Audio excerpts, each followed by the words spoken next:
I prioritize movement daily because it's a part of who I am. Mm-hmm. Versus I'm going to the gym 6 times a week to lose 30 pounds. Big difference. Big difference. A long-term dedication decision, accepting you're going to hurt your elbow. You're going to do all these things. I was just talking the roller coaster. Yeah. I was just talking with someone and we kind of put some stuff. He's like, hey man, like I'm hurt. I was like, I'm feeling hurt. My shoulders are hurt. I said, okay, man, he's probably going to watch this. But basically, I told him, I was like, look, dude, here's the point. If you're starting to break 28 to 30 years old, there's a couple things you're thinking. Am I a has-been? And then you're also thinking, okay, when I go to the gym, I'm always hurt. Like, isn't it that I go to the gym, I'm not supposed to be hurt? And the thing that I got caught up in, and it just, the conversation, I was like, no, what you're really doing is while you're not working out, you're hurt. But when you work out, you're strong and you're hurt. The Move Entrepreneur Evolved Podcast. Get on it. And you're back with another episode of the Moved Entrepreneur Evolved Podcast. I am super pumped. Today's podcast is brought to you by moved30.com. You can check that out. It's a transformational program for entrepreneurs. Today, I am with the man, Sammy Johnson. What's up, dude? What's going on, brother? I'm super excited to be here. Thank you for having me. Ready to jam. Dude, I'm super pumped to have you. We had chatted a little bit. We got to chat a little bit in the back, but let's just dive into some of this. So Love Handle Terminator for high achievers. This is going to be about fitness. This is going to be about life. Dude, where did this all start, man? I go back a little bit and I could tell that you had a fitness background. It seems even about 3 or 4 years ago. When you got into fitness, and I'll kind of plug you a little bit earlier forward, is it turned into travel fitness, and we'll dive into that. But have you always been someone into fitness? Was it something when you were younger? Were you a gym rat? Did you do it for girls? What was your deal? Yeah, that's a great question. So I grew up playing competitive baseball and soccer for the church. And then the shortest version of it is I played sports for 11 years. And then I shattered my hand playing baseball in a tournament and then played for one more year. I had already played for the best team that I could. And then from there, I played for the worst team the next season, and I was like, "This is dumb. I'm over it." So then I became really good at Halo 2 and Call of Duty, which led me to, to gain a lot of weight. And so I spent essentially my entire 7th grade and 8th grade years playing nothing but video games and just trashing my body. And so that led me to a place of quite a bit of insecurity in my body. Led me to a place where I was just super uncomfortable with who I was as a man, and especially in high school. I'll also mention as well that at the time, my father was a drug addict and was battling an opiate addiction. And so there was a lot of turmoil in the house. And so I was growing up with that, and then also took after him as well. And so at the age of 14, I started smoking weed. And then one thing led to the next, as it usually does for most people, and ended up putting every drug in my body that I possibly could to get high and escape the pain that I was in. And then eventually, I finally put the drugs down and then rediscovered alcohol, messed with it a little bit in 6th grade. But that's pretty young. I lost my dad. Yeah. That's pretty young, man. That's not easy, brother. Tough story. I lost my old man at 22 years old to a heroin overdose. And that's when I went real downhill and just buried the pain with alcohol as much as I could. And so throughout that whole period of time, to close the loop, started working out at 15 years old and have continued that ever since. And I got started in the fitness industry at 18 years old. I'm about to be 29, so I'm going on almost 11 years. Yeah, man, what a story, dude. I like, I don't want to say I like, but it's always great to hear people just tell it like it is, right? And it's like, sometimes, even sometimes sharing it, just even for you, it's a good feeling, sometimes you're like, dude, I made it. Like I made it to where I'm at. So let's dive into that, man. It's a miracle. So, it is, brother, but you put the work in. So let's, in a way, let's chat about that. So, we're talking about a lot of people on this podcast kind of can swing through too, is that either you want to be a high achiever, you want to be someone that's a business owner, you do those things. And I always talk about how physically is a way to get you moving regardless of what you think the scenario was. So kind of pulling you back, and we kind of obviously going back to high school, and we're going through puberty, we're going through like all that other crap that's just like attacking you, man. So, I mean, I could only imagine what you were going through that process. But I think it's important too for adults to recognize that that is probably a trigger that we should do even at our older ages. And you turn to something with action. What do you think it was about the body that changed you into kind of starting to create maybe confidence? What do you think that was? Because Jose, in a way, the gym's a drug. I mean, you know, sometimes it's a, I mean, especially if you know what the pump is when you're leaving the gym, you're like, I'm the man. Yep. So what was that for you? So yeah, are you asking like what the one thing was that got me hooked? Yeah, like what was it? Because was it the pump of the gym? Was it the camaraderie of the gym? Was it a place that you could go to exit where you were at? You know, we all kind of make decisions to go to gyms for different reasons, you know? It's a great question. I think that for me, it was an outlet for sure. It was an outlet to channel my energy into something positive. The problem was that I was also channeling my energy into a lot of negative things as well. However, I think just growing up in general, I love anatomy and physiology.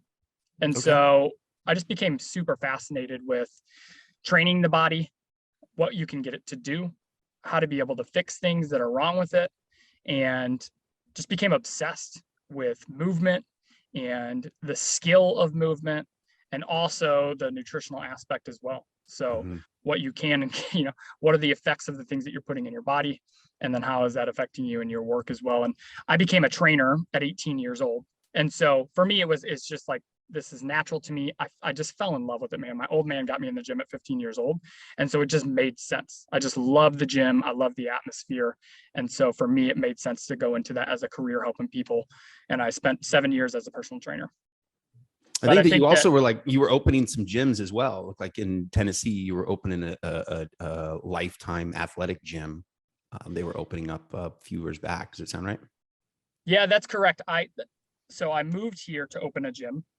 And okay, so that was your transition from Austin, right? From St. Louis. Yep. So I grew up in St. Louis. To Tennessee. Sorry, your brother's in Austin. Yeah, brother's in Austin.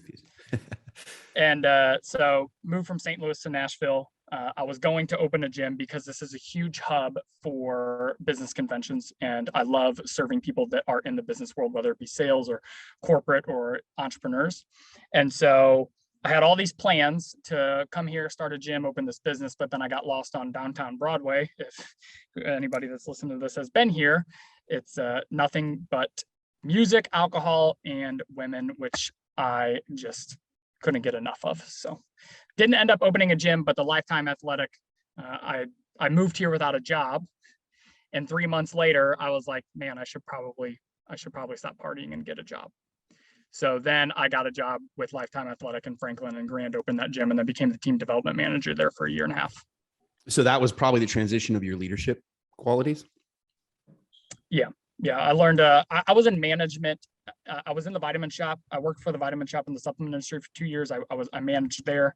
My management career actually started really young. At 16 years old, I managed pools, and then moved into managing in the supplement industry, and then moved into managing a team of 50 trainers and was responsible for hiring in the education process. So we always see these, like, there's these roads of success or entrepreneurship and things like that. And these ones are always kind of cool because you attach something that was your outlet, which ultimately became your connection to society and your value. So these stories are always really cool. When you decided to kind of be in that gym, did you find yourself kind of wanting to be an entrepreneur yourself, or that you finding yourself just wanting to work at gyms? Because I think there's a major shift there, right? Like, I'm do business, or I'm going to stay many times maybe like as a contractor. Yeah. So are you cool if I just lay it all on? Dude, here? We're here, brother. There ain't no rules. All right. So I'll be honest with you, from a young, I don't have like I was selling lemonade and baseball cards, but what I did as a young man was, went around and whether it was shoveling driveways or cutting grass, I did that. But my my entrepreneurial career started at 16 years old, working at Wendy's. And while I would work, I would also sell drugs out of my truck while I was working there. All right, So we got to that's stop where this. We my got to stop this. No one's ever done that before. That is Yeah. where we stop the show. No, I'm just kidding. You know, Yeah, who so- was? I think Elon Musk said the best business owners were drug dealers or something like that. So let's say that the action wasn't good, but maybe there's some skills in there that you carried on. Yeah, I've learned a lot, and I'm still learning. But that's kind of where, to be honest, it all started. And so I think that over the course of a few years, whether you're a contractor in a gym or not, you're still running your own business, right? You're just not paying for all of the overhead, but you're managing, you're managing clients, you're managing revenue, you're responsible for sales, et cetera, and lifetime value of clients. So like the principles are there, just without some of the expenses and other responsibilities. And so for me, I think that when I made the leap into the business that I'm doing now, it was because I had reached a ceiling. There's only so many people that I can serve in a gym. Mhm. And I know that I am supposed to serve a lot of people for a very specific reason. And so I had to break out of that. But Travel Fitco didn't come first. Mm. I actually started a donut business in 2019 with the girl that I was with at the time. It's kind of a funny story. So she made these macro Dude, it's a friendly. great story because we just talked about like fitness and all this great stuff, and then Yeah. you just throw out a donut. So she made these low calorie, gluten-free, dairy-free, macro-friendly donuts. And when we Okay. started dating, I tried them and I was like, these are the best donuts. Literally the best donuts I've ever had in my life. We have to sell them. Took me 4 months to convince her. I was like, I will do everything. I will get them into stores. Just please, can we go into business?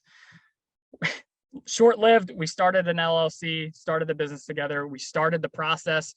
We were making and baking donuts. And so I kind of got distracted from my vision into that vision. And then we broke up 4 months later. And then that was the end of it. So then I went all in on my business whenever COVID hit in 2020. Great time to start a business. We had a past guest. He spoke about some really cool stuff. He says you can't, there's no single gangster. And it was like, you can only be a gang of one gang. You can only really focus on one thing, though we want to, right? Yeah.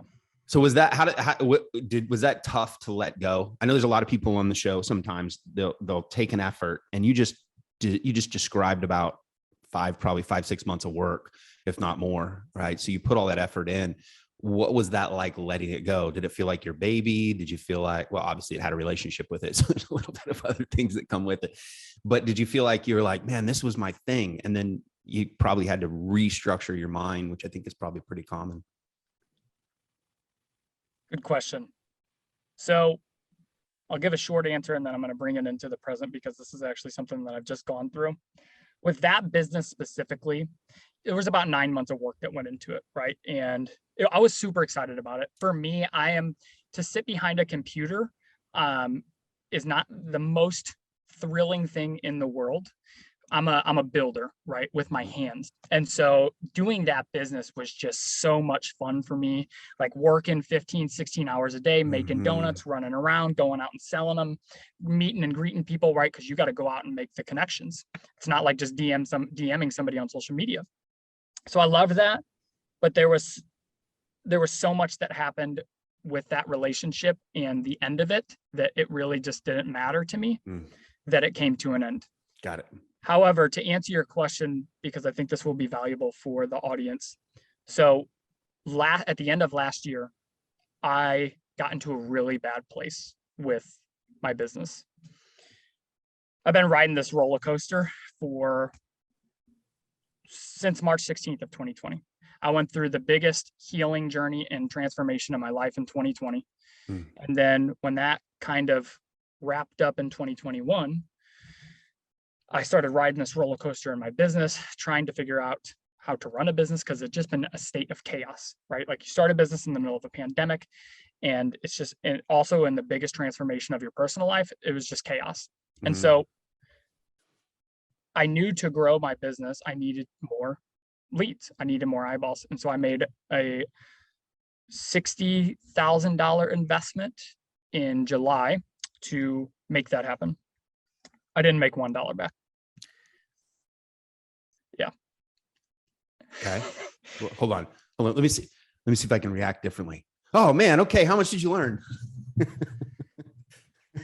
$60,000 worth of lessons. I'm so thankful for it, because it's gotten me to where I'm at today, but it was hard. So that brought me to the point to where I was like, I don't even know if this is what I'm supposed to be doing. More than anything, it hit my identity as a man. It made me question who I was as a man. It made me question whether or not I'm actually capable of living up to the calling that I believe that I have.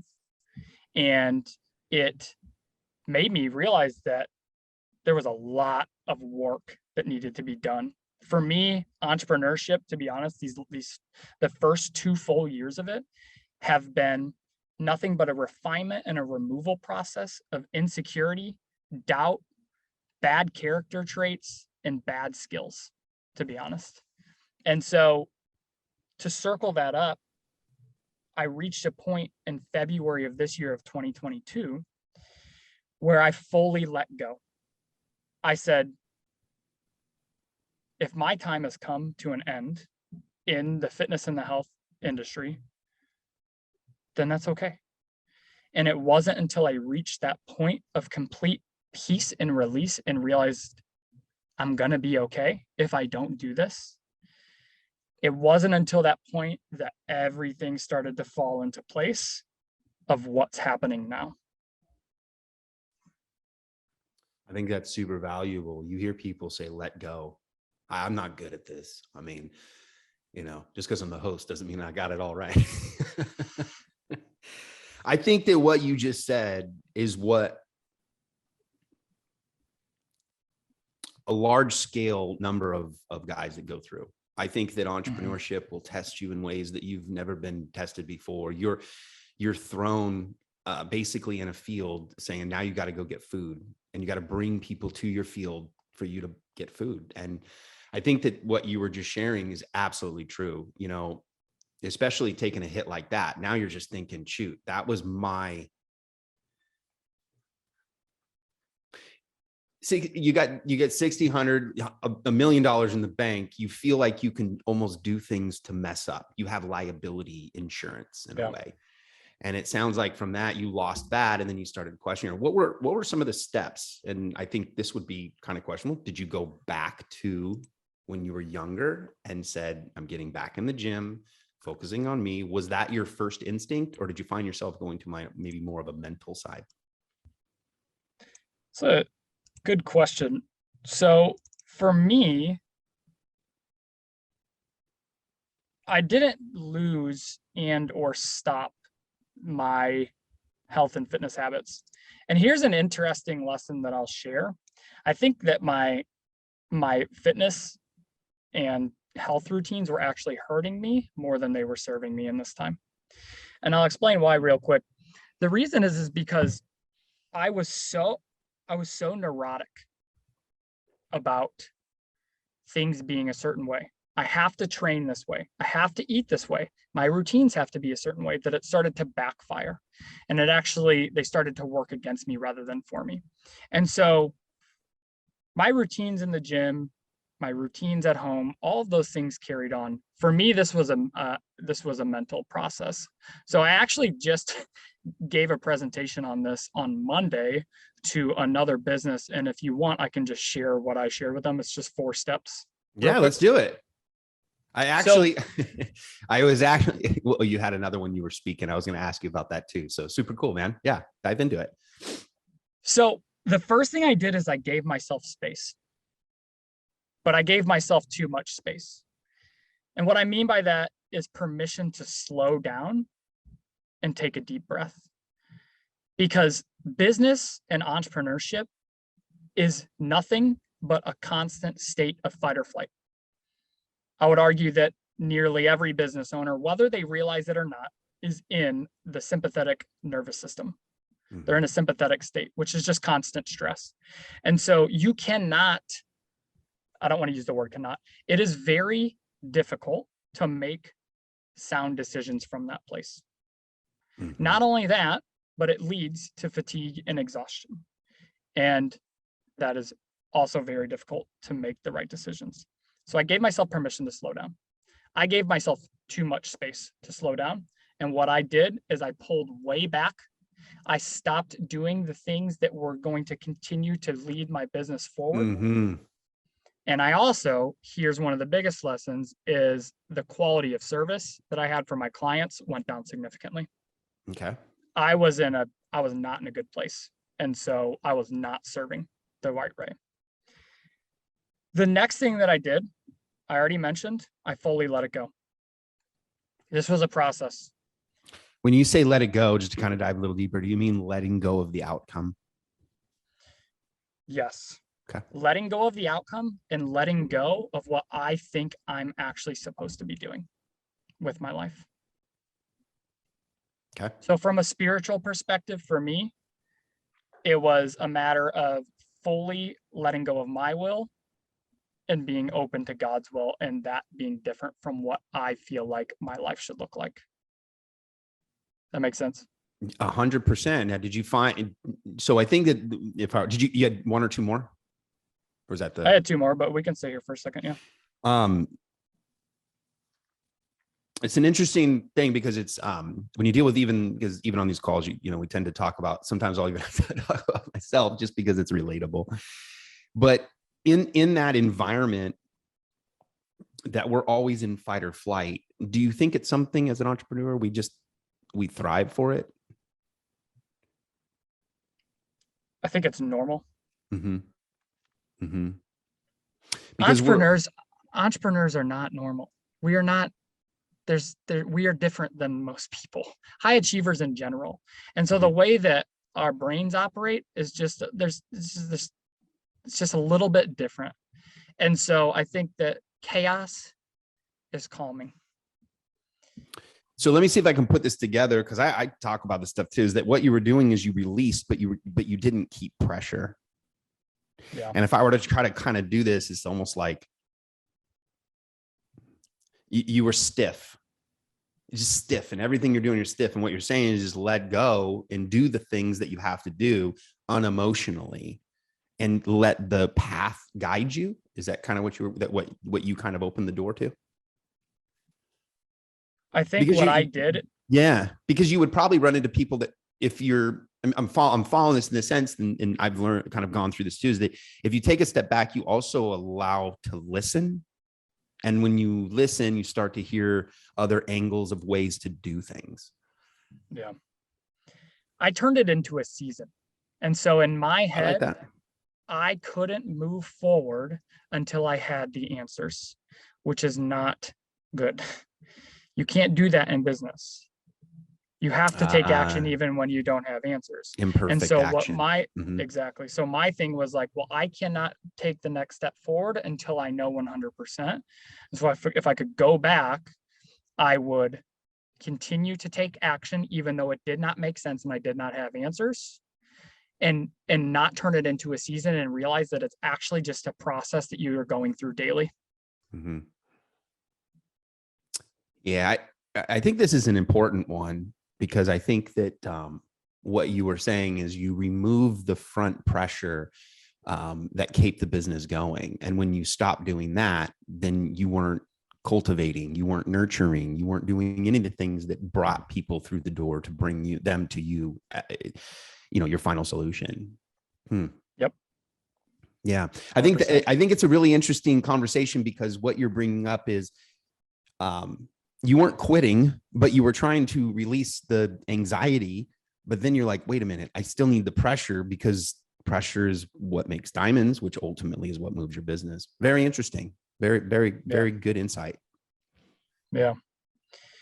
And so on that topic, you've heard this question before. However, I would argue that most people don't have the answer to it.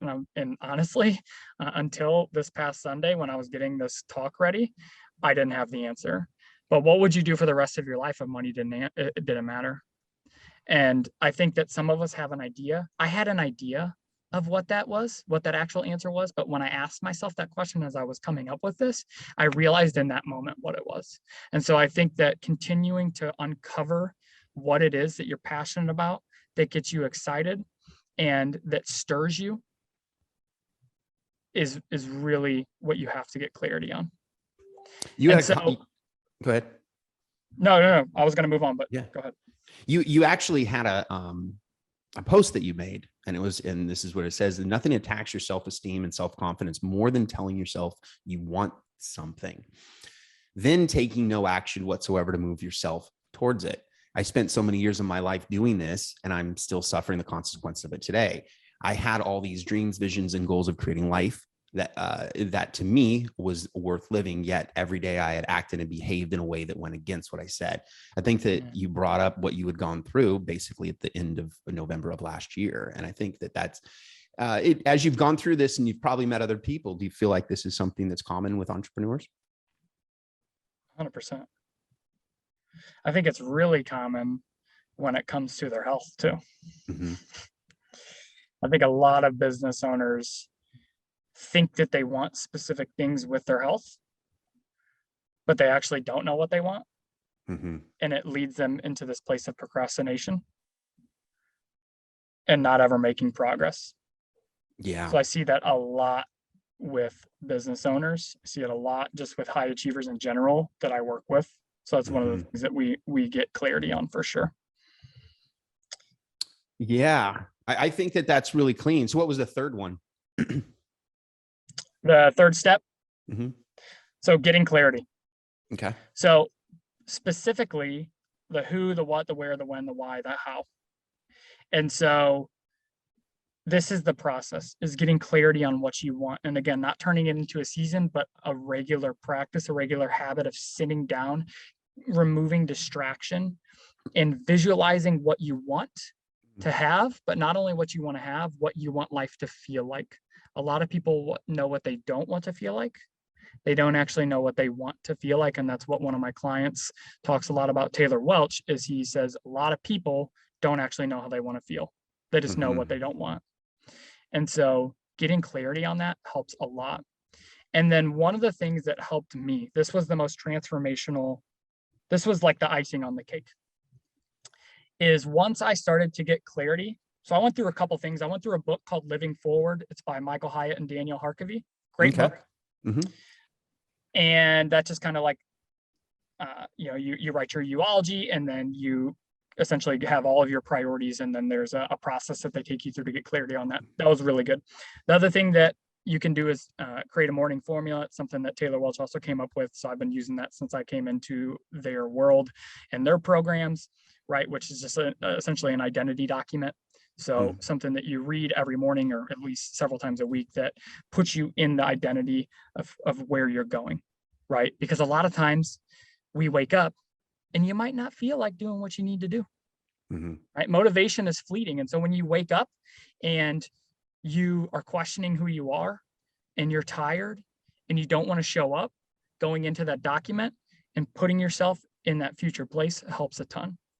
And then the one thing that solidified this for me, because I already knew that stuff, the one thing that solidified this for me and has allowed me to move forward is to stop thinking about myself. A lot of people talk about bringing value and serving your people, and that's great. However, most of the time it's done from a selfish place. Ooh, interesting. Okay, let's dive into this. Okay, I'd like to dive into this. I like that. So because this is always something I think is very interesting, because I think entrepreneurs, they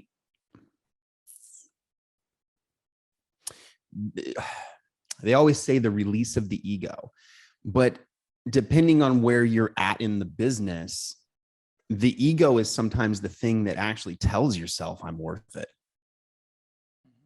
And sometimes there's like this fake side of that. So do you think, what have you learned through the ego of that? Because that's also releasing the ego of what you're kind of talking about. So saying, look, it's not about me, But in some cases, when you don't at least have something about you, you are unnegotiable, meaning that you probably don't have your negotiation skills aren't very strong because there's not a forward thinking. So where is that barometer, or where is that piece for you?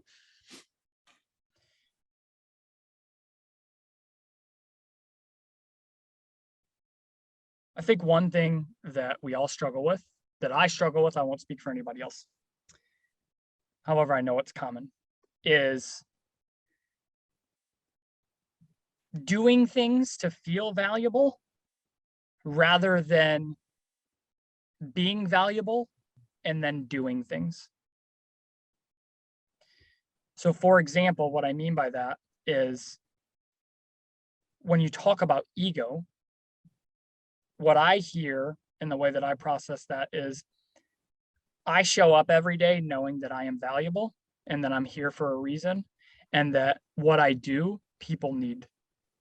Mm-hmm. And it's a disservice for me to not show them what the other side can look like. However, it can be really easy to get to a place where you're operating from a transactional state and everything just becoming about a transaction. And so here's the easiest example. I went to a business summit about 4 weeks ago. There's a gentleman, his name's Wes Watson. You may have heard of him. He spent 10 years in a California state penitentiary, and now he helps people completely transform their life. Came out of prison, I think 30-year business. They're about to do 10 million. Wow. He's jacked, tatted, bald head, and every other word is the F word out of his mouth. And he came across my YouTube channel once when I was watching a video, and it was an ad, and he's yelling at me and calling me names and this, that, and the other. And I was like, what is going on? Why is this guy yelling at me? Anyways, he comes to this business summit and he gives this presentation, not presentation, he gives this talk. And he said something that completely changed my life. He said, every effing day I wake up and I post. I don't miss a post. 2:45 a.m., I post. After I work out, I post. At night, I post. He goes, the difference between you and me is that I do it when I don't feel like it, but you wake up and you don't feel like it because you're tired or you're stressed or you don't feel good. And he was like, what you don't realize is there is somebody on the other side of that post in your message that's depressed, anxious, or about to kill themselves that desperately needs to hear your message, but you're too selfish to put it out. Ooh. And that was when I realized that it's not about the views, the likes, the sales, the revenue. It's about the one person that needed to see or hear what I had to say for that day. And so for me, when I say stop thinking about myself, that's what I mean. Like my ego prevents me from showing up because like I just don't feel like it. Unbelievable. I think that's a really good way to do it. I think that sometimes there's an interesting thing because, people that are thinking, okay, I got to go out and do that. They're really fighting the people that don't need it's not a fair statement, that maybe won't buy their thing or won't listen to them because they're cousin Johnny or whatever, you know what I mean? And so I think that I actually talk a little bit about this because I think that if you're talking about posting or anything like that, it really is just an identity thing. And it's like when I put this out there, what's my identity can be. And I've dealt with that too. I mean, we all kind of figured that out. But I think if I can kind of get it right, is like there should be an unemotional attachment to what you're doing, which makes it not about you, but because of the action. And when it's an unemotional, then you're really not saying, am I doing a good job? Am I doing this? And I think that I'm not the word real because there's reels, but if you look at even posting and things like that, it's like this thing goes away. And until somebody wants to go further into getting to know you, maybe they'll see that post, but if you were posting all the time, you've kind of diversified your chances of having something good. Yeah, 100%. So you started transitioning, and you got back and kind of fit, and you started to start this business. And when you started this business, did you do it with partners? Did you do it by yourself? What was your proposition? I'm solo, man. Okay. I'm solo. So I've had a team that's worked with me. So I've had a coach, assistant, some operations and systems people that have come in and worked for me, but I've been solo. That's cool, man. And then, so this process, what's some of the key things that you like to work with on someone? A lot of entrepreneurs, I always think that there's like, so many of them are capable of the health side because they're capable of going out there and talking to people when it's uncomfortable. So totally capable. In your experience that you found, what are some of the reasons why you think that they don't? Why do you think they don't have a regimen? Why don't you think, is it a why? We talk about all that all the time. What do you think it is? One of the things that comes to mind off the top of my head is a lot of business owners want to take care of everybody else and want to give everybody else oxygen. And they'll do anything and everything to make sure that other people are taken care of before they take care of themselves. Mm-hmm. And it's backwards, because you can't take care of other people if you're not taking care of yourself, right? Jim Rohn says, I'll take care of me so long as you take care of you for me. And so that's one of the biggest ones, is this belief that if I take even 30 minutes for myself, then I might lose an employee, or we might lose sales, or this fire may happen. That's one of the biggest ones. The other one is a binary thought process when it comes to health. And it's funny because, to be honest with you, health and business, the principles of success are the same. And so entrepreneurs have this tendency to be all in or all out. The perfect example of this, and I just want to say this before I make the statement, the perfect example of this is somebody that goes from 0 to 75 hard and believes that's the only way that they can make progress. And so what happens is we end up operating in this binary state of mind. So it's, I'm either 100% on or I'm 100% off. And this idea of perfectionism with health doesn't make sense, because your lifestyle, your business, personal life, it is not possible for every single thing to go exactly how you want it. And then what happens is when one thing doesn't go the right way, so an example of this would be you get tied up on calls and then you skip a meal, now you've fallen off the wagon. And so now you're completely off when really you were 5% off. So my encouragement there is shift to a continuum and ask yourself, well, how far off was I? Was I 5% off? Was I 10% off? Because you may have been, it might have been a marginal error in your day, and you've turned it into something, the main thing, that you've turned it into the main thing, and now you have to completely restart. So that's the second one. And then I believe that the third one is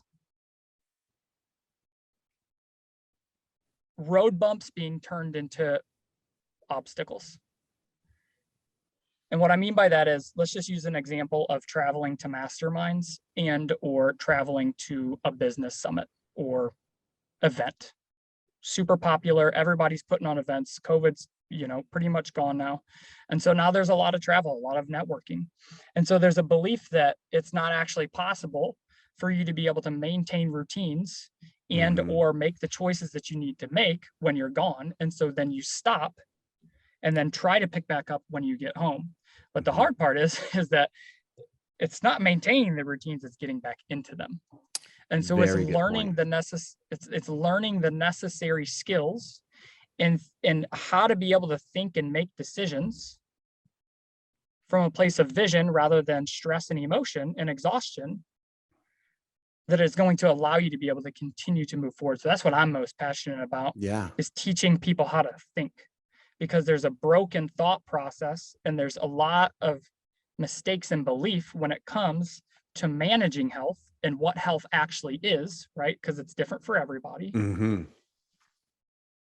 that prevent people from being able to see any success, right? There's a statistic that says 95% of people after 3 years gain any weight back that they lose. Correct. We don't have a weight loss problem, we have a weight maintenance problem. And it comes down to how to be able to actually manage lifestyle and habits and routines as seasons change in life. And I'll add to that, and it's one of the things that we actually what Moved is about. And one of the things that I think that, you know, you'll get this, that I've been working on to explain better. And that is that I'm a fight freak. I love fighting. For everybody out there, Ricky Hatton's supposed to fight again. Anybody that's a boxing fan. But but when you look at fighters, you look at basketball players, you look at football players, and their time of execution is a short period of time. So, for example, if you take a basketball player, a football, baseball player, you have off season, on season. So what happens is you train yourself in those specific things. So if you look at it, they'll be like this, and then they'll come down, but they're back in preseason, right? Or they're like, hey, take a couple weeks off, and then we continue on. So when you look at fighters usually will stay in a training. They love the sport, but when it comes to about the 6-week marker, you go into about a 6-week fighting camp with the last 5 days as a rest. And so you're kind of rejuvenating. Then you fight. The fight could be 5 to 25 minutes. In that process, what we find is that the exertion of energy has an off, and everybody's okay with it because it's part of the job. The thing that we're having an issue with entrepreneurs is that we're trying to treat entrepreneurs is the same way of exertion of trying to say that it's only supposed to go a long time. I think 75 hard is cool. I did it. I didn't miss a day. I smashed the whole thing. And I was swimming like 1,000 yards and running 3 miles. And like I hit the assault bike. I went for it, right? I thought that's what it was. You smash it, but it's not maintainable. If you have a family, it's just not maintainable. And so though it felt good, and I still don't bash it or anything like that, though it felt good to accomplish it, it's definitely not sustainable at that height. So what I like to propose in this, and I think that this is the conversation, is how do we get ourselves to live at a specific baseline 365? Because we're not going in a fight. We have to sustain the next day continually. And I think through marketing and things like that is that we're putting out those exertions that are like, you got to do this thing for 45 days. And then you're like, okay, I did it, but there is no preseason. It's bye. Mm-hmm. So what do you think? Because I'm always interested in this part, and this just goes to even building my company. How can we get entrepreneurs to be able to say, look, this is where we need to look at? What are your thoughts? What do you think we can inject into people? And to, you know, I feel evangelistic in this topic because it's a transfer of mindset. It's not, hey, do you want to buy my cup? It's, hey, I want you to mold the cup. Yeah. It's good. It's a good question.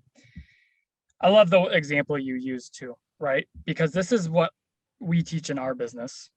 And just like in boxing, how there's a ramp up period and then there's a taper before the fight, we do the same thing with training, right? When you look at any sport, you progressively, you know, so let's just take working out, for example, you progressively overload and you increase the stress on the body.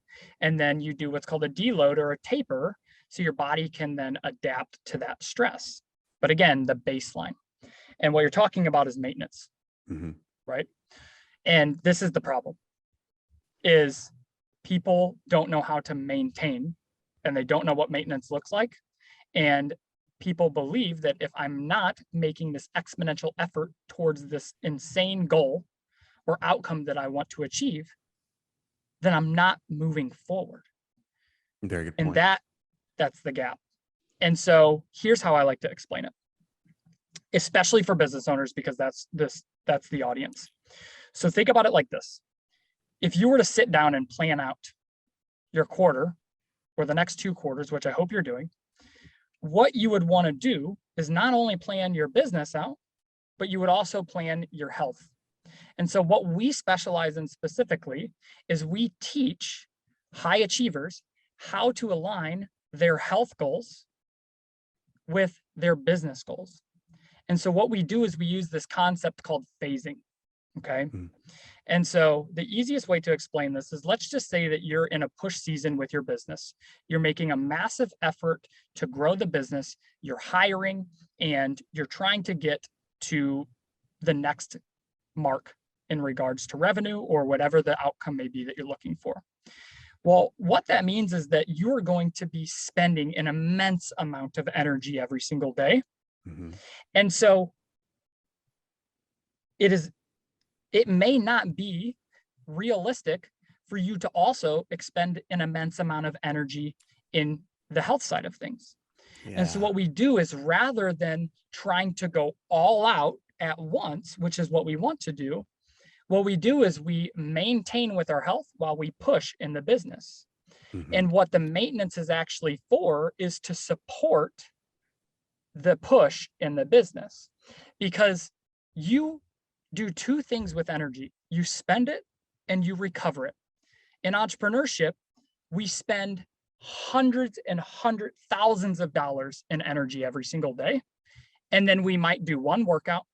Hopefully you get 3 meals in, but if you're in a push season, you probably forget to eat, or you stress out and you eat.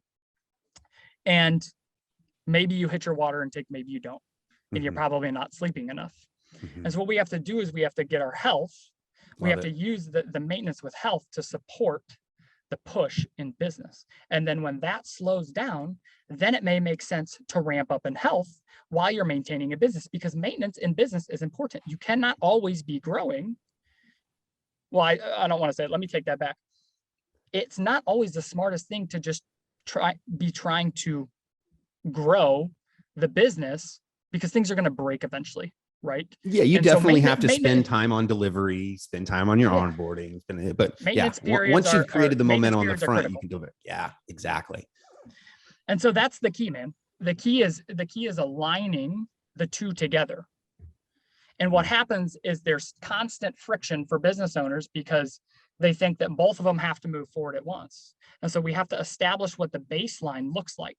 And so there's a ton of different strategies and tools and things that, we could go into that we don't have time for. Maybe we can at another point, that would be helpful to be able to support that and put it in action, right?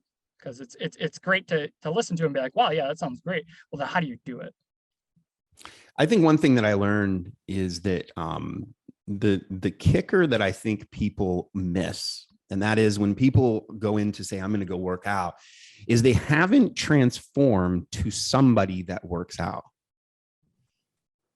And you caught that, didn't you? It's like, it's so much like you don't realize that the guy that you're seeing going, it is his lifestyle. And then once you can connect those two to saying this is your lifestyle, then right there, they then go, wait a minute, this is the outcomes I get with this lifestyle. And I think that that's like so important for people to understand that there's a different lifestyle or entrepreneurial lifestyle with the actual effects of taking care of yourself. Like, you're a machine, right? I mean, you have to go out there and perform. Why aren't we treating our entrepreneurs the same way? Yep. The identity piece. Yeah. And it goes back to being transactional. So you're hyper focused on the lag indicators, and the only reason you're doing something is for an outcome, versus doing it because of who you are. I go to the gym, or let me use this example. I prioritize movement daily because it's a part of who I am, versus I'm going to the gym 6 times a week to lose 30 pounds. Big difference. Big difference. A long-term dedication decision, accepting you're going to hurt your elbow. You're going to do all these things. I was just talking. The roller coaster. I was just talking with someone, and we kind of put some stuff. He's like, hey man, like I'm hurt. I was like, I'm feeling hurt. My shoulders are hurt. I said, okay, man, he's probably going to watch this. But basically, I told him, I was like, look, dude, here's the point. if you're starting to break 28 to 30 years old, there's a couple things you're thinking. Am I a has-been? And then you're also thinking, okay, when I go to the gym, I'm always hurt. Like, isn't it that I go to the gym, I'm not supposed to be hurt? And the thing that I got caught up in, and it just, the conversation, I was like, no, what you're really doing is, while you're not working out, you're hurt. But when you work out, you're strong and you're hurt. So there's never not any time that you're not doing something with effort and stress that you're not going to feel maybe something in your shoulder. And I think something that, I don't know, maybe I'm going to get in a lot of trouble with doctors, but it's like, don't go to the doctor so fast. You'd be surprised how many times you assume that you tore your shoulder or something, where really it's just a normal stretch and you just kind of got to push through it. And I think that there's this act of like getting off of it because you got hurt, or, there's all these little excuses, but in the end, you just lose the consistency.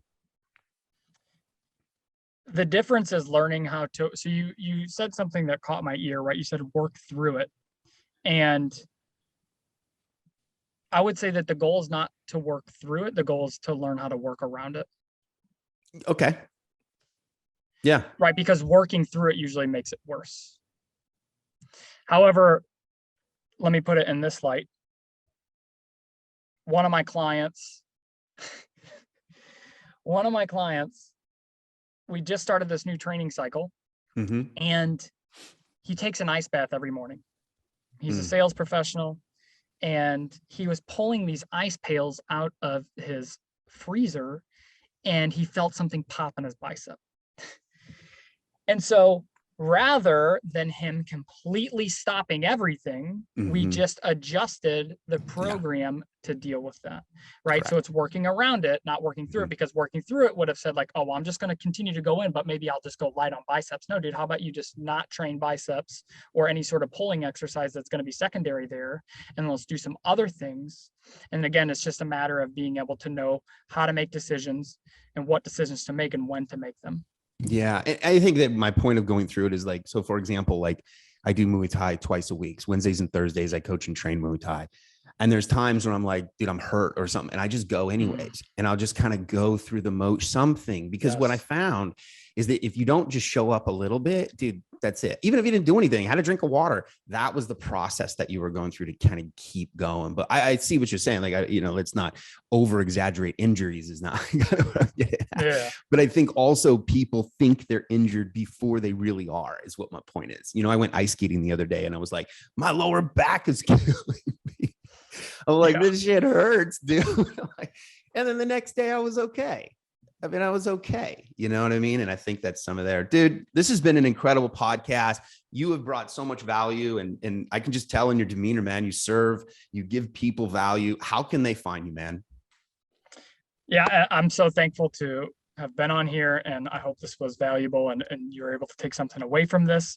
So you can find me on Instagram, TikTok, and Twitter at Sammy, SAMMYG Fit.